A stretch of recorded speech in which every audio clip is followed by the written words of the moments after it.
And so they all grabbed dance partners, creating a permanent new family of heavy particles called hadrons, from the Greek hadros, meaning thick. That quark to hadron transition soon resulted in the emergence of protons and neutrons, as well as other, less familiar heavy particles, all composed of various combinations of quark species.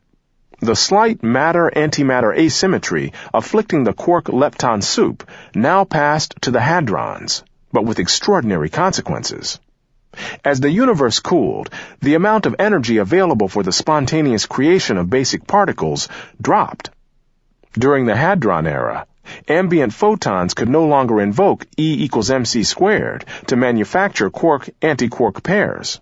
Not only that, the photons that emerged from all the remaining annihilations lost energy to the ever-expanding universe and dropped below the threshold required to create hadron-antihadron pairs. For every billion annihilations, leaving a billion photons in their wake, a single hadron survived. Those loners would ultimately get to have all the fun, serving as the source of galaxies, stars, planets, and people. Without the 1,000,000,001 to 1,000,000,000 imbalance between matter and antimatter, all mass in the universe would have annihilated, leaving a cosmos made of photons and nothing else. The ultimate let there be light scenario. By now, 1 second of time has passed. The universe has grown to a few light years across, about the distance from the sun to its closest neighboring stars. At 1,000,000,000 degrees, it's still plenty hot and still able to cook electrons which, along with their positron counterparts, continue to pop in and out of existence. But in the ever-expanding, ever-cooling universe, their days, seconds really, are numbered.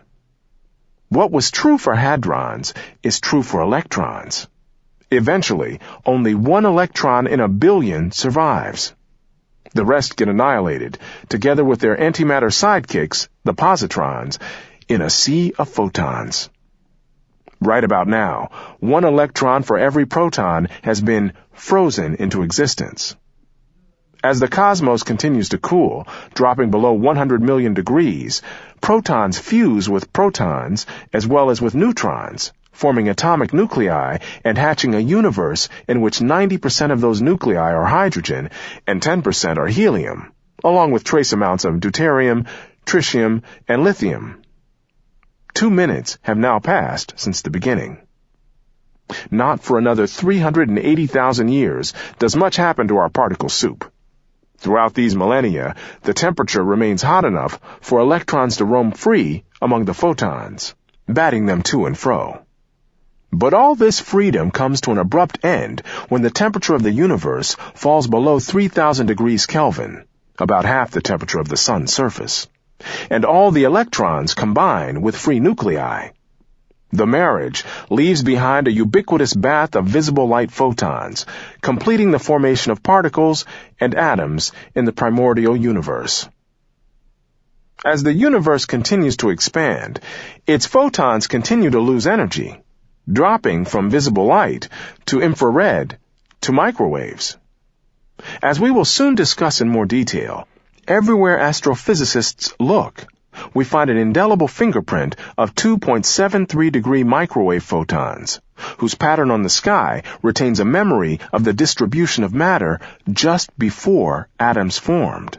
From this, we can deduce many things, including the age and shape of the universe.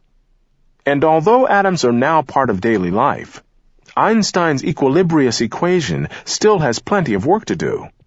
In particle accelerators, where matter-antimatter particle pairs are created routinely from energy fields. In the core of the sun, where 4.4 million tons of matter are converted into energy every second. And in the cores of every other star. It also manages to occupy itself near black holes, just outside their event horizons, where particle-antiparticle pairs can pop into existence at the expense of the black hole's formidable gravitational energy. Stephen Hawking first described that process in 1975, showing that the mass of a black hole can slowly evaporate by this mechanism. In other words, black holes are not entirely black. Today the phenomenon is known as Hawking radiation and is a reminder of the continued fertility of E equals mc squared. But what happened before all this? What happened before the beginning? Astrophysicists have no idea. Or rather, our most creative ideas have little or no grounding in experimental science, yet certain types of religious people tend to assert, with a tinge of smugness, that something must have started it all, a force greater than all others, a source from which everything issues, a prime mover. In the mind of such a person, that something is, of course, God. But what if the universe was always there, in a state or condition we have yet to identify? A multiverse, for instance. Or what if the universe, like its particles, just popped into existence from nothing?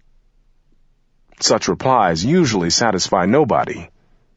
Nonetheless, they remind us that ignorance is the natural state of mind for a research scientist on the ever-shifting frontier.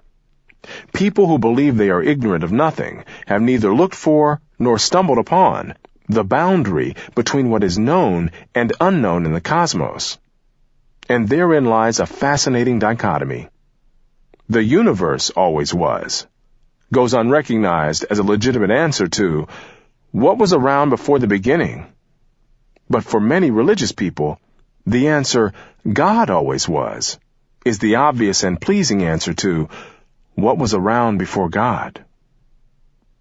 No matter who you are, engaging in the quest to discover where and how things began tends to induce emotional fervor, as if knowing the beginning bestows upon you some form of fellowship with, or perhaps governance over, all that comes later.